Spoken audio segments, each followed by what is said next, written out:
Dark energy और dark matter का नाम इसलिए रखा गया है क्योंकि वे हमारे लिए पूर्ण रहस्य हैं। हम नहीं जानते कि डार्क एनर्जी या पदार्थ क्या है, बस यह वहां मौजूद है। जब ब्रह्मांड की संरचना की बात आती है तो जो हम नहीं जानते वह उससे कहीं अधिक महत्वपूर्ण है जो हम जानते हैं। ऐसा माना जाता है कि डार्क मैटर ब्रह्मांड का 27% हिस्सा है, डार्क एनर्जी 68% है और झात पदार्थ, जो सभी सितारों और ग्रहों को बनाता है, हमारे ब्रह्मांड का केवल 5% हिस्सा है। लेकिन हम यह कैसे अनुमान लगा सकते हैं कि ब्रह्मांड का कितना हिस्सा झात है, जब हम नहीं जानते कि इसका बाकी हिस्सा किससे बना है। इस लेख में हम यह पता लगाएंगे कि डार्क एनर्जी और डार्क मैटर शब्दों का वास्तव में क्या मतलब है।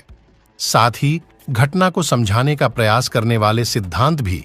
डार्क मैटर क्या है? नासा द्वारा डार्क मैटर को पदार्थ का एक अदृश्य रूप, जो ब्रह्मांड के अधिकांश द्रव्यमान का निर्माण करता है, के रूप में परिभाषित किया गया है। लेकिन वास्तव में यह क्या है? खैर, हम इसे डार्क मैटर क्यों कहते हैं? इसका कारण यह है कि हम ठीक से नहीं जानते कि यह क्या है। हम इसे देख भी नहीं सकते हैं।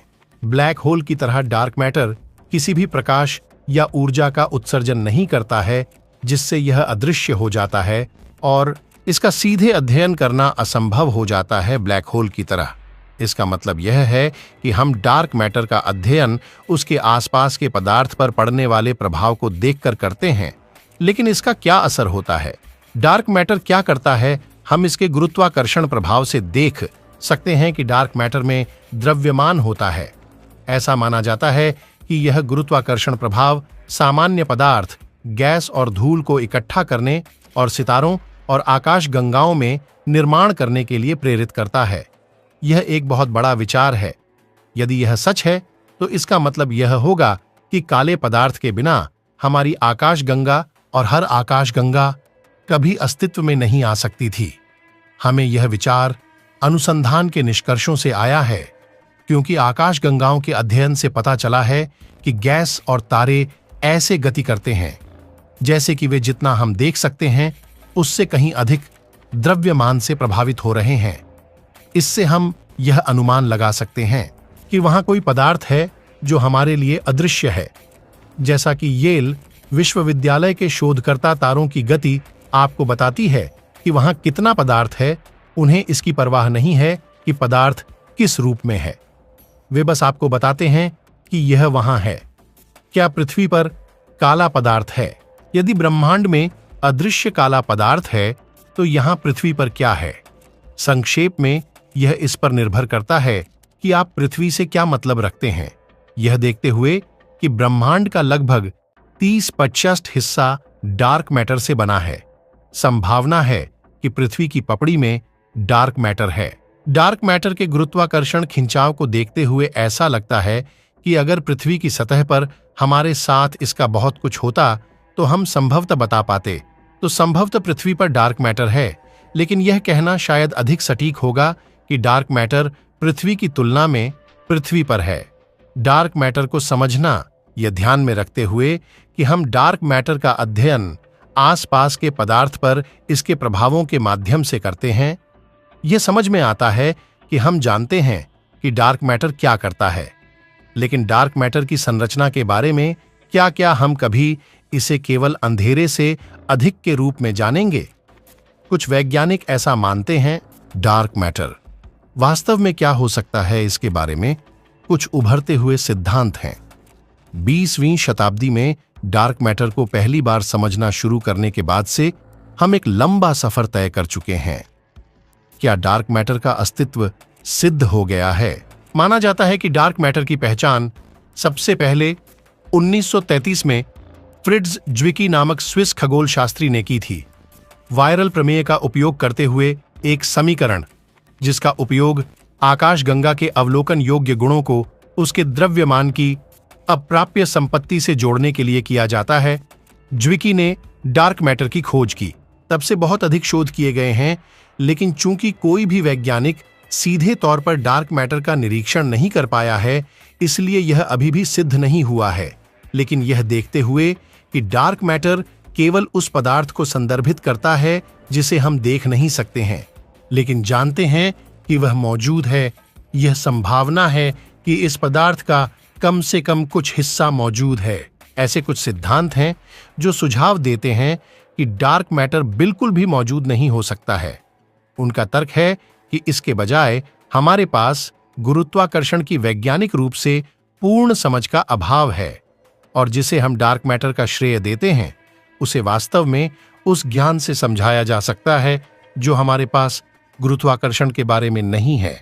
हालांकि यह विचार उल्लेखनीय है, लेकिन यह याद रखना भी महत्वपूर्ण है कि डार्क मैटर के अस्तित्व को आमतौर पर वैज्ञानिक हलकों में स्वीकार किया जाता है।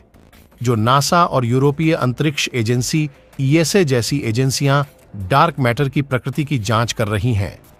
डार्क मैटर और डार्क एनर्जी ब्रह्मांड के रहस्य। डार्क एनर्जी और डार्क मैटर का नाम इसलिए रखा गया है क्योंकि वे हमारे लिए पूर्ण रहस्य हैं। हम नहीं जानते कि डार्क एनर्जी या पदार्थ क्या है, बस यह वहां मौजूद है। जब ब्रह्मांड की संरचना की बात आती है तो जो हम नहीं जानते वह उससे कहीं अधिक महत्वपूर्ण है जो हम जानते हैं। ऐसा माना जाता है कि डार्क मैटर ब्रह्मांड का 27% हिस्सा है, डार्क एनर्जी 68% है, और ज्ञात पदार्थ जो सभी सितारों और ग्रहों को बनाता है हमारे ब्रह्मांड का केवल 5% हिस्सा है। लेकिन हम यह कैसे अनुमान लगा सकते हैं कि ब्रह्मांड का कितना हिस्सा ज्ञात है जब हम नहीं जानते कि इसका बाकी हिस्सा किससे बना है? यह पता लगाएंगे कि डार्क एनर्जी और डार्क मैटर शब्दों का वास्तव में क्या मतलब है, साथ ही घटना को समझाने का प्रयास करने वाले सिद्धांत भी। डार्क मैटर क्या है? नासा द्वारा डार्क मैटर को पदार्थ का एक अदृश्य रूप जो ब्रह्मांड के अधिकांश द्रव्यमान का निर्माण करता है के रूप में परिभाषित किया गया है। लेकिन वास्तव में यह क्या है? खैर, हम इसे डार्क मैटर क्यों कहते हैं? इसका कारण यह है कि हम ठीक से नहीं जानते कि यह क्या है। हम इसे देख भी नहीं सकते हैं।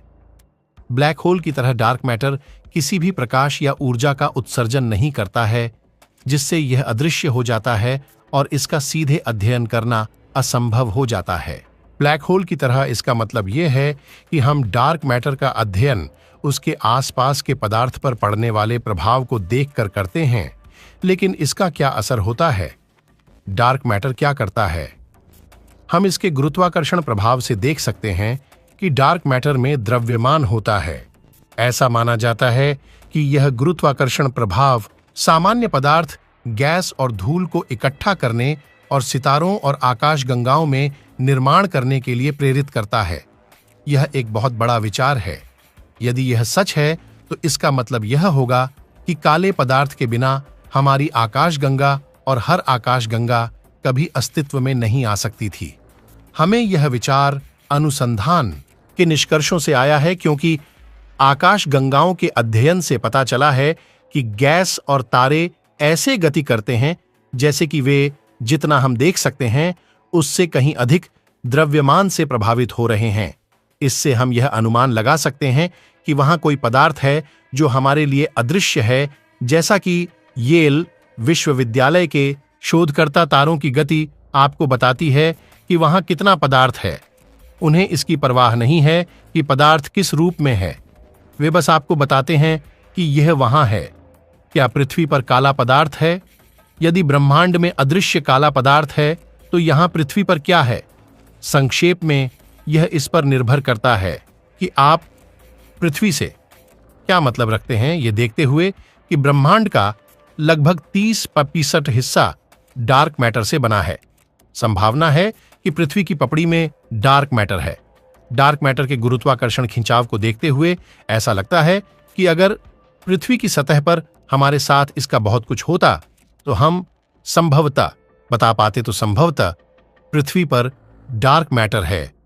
लेकिन यह कहना शायद अधिक सटीक होगा कि डार्क मैटर पृथ्वी की तुलना में पृथ्वी पर है। डार्क मैटर को समझना, यह ध्यान में रखते हुए कि हम डार्क मैटर का अध्ययन आसपास के पदार्थ पर इसके प्रभावों के माध्यम से करते हैं। यह समझ में आता है कि हम जानते हैं कि डार्क मैटर क्या करता है, लेकिन डार्क मैटर की संरचना के बारे में क्या क्या हम कभी इसे केवल अंधेरे से अधिक के रूप में जानेंगे? कुछ वैज्ञानिक ऐसा मानते हैं। डार्क मैटर वास्तव में क्या हो सकता है, इसके बारे में कुछ उभरते हुए सिद्धांत हैं। 20वीं शताब्दी में डार्क मैटर को पहली बार समझना शुरू करने के बाद से हम एक लंबा सफर तय कर चुके हैं। क्या डार्क मैटर का अस्तित्व सिद्ध हो गया है? माना जाता है कि डार्क मैटर की पहचान सबसे पहले 1933 में फ्रिट्ज ज्विकी नामक स्विस खगोल शास्त्री ने की थी, वायरल प्रमेय का उपयोग करते हुए एक समीकरण जिसका उपयोग आकाशगंगा के अवलोकन योग्य गुणों को उसके द्रव्यमान की अप्राप्य संपत्ति से जोड़ने के लिए किया जाता है। ज्विकी ने डार्क मैटर की खोज की। माना जाता है कि एक्सियन कण में कम द्रव्यमान और कम ऊर्जा होती है और यह डार्क मैटर को समझने की दौड़ में अग्रणी उम्मीदवार बन रहा है। हालांकि इनमें से किसी भी कण की निश्चित रूप से खोज नहीं की गई है, यह संभवतः बहुत संभव है कि उनमें से कम एक के पास डार्क मैटर की प्रकृति के बारे में कुछ उत्तर हों। आदिकालीन black hole, primordial black hole, एक और काल्पनिक व्याख्या है।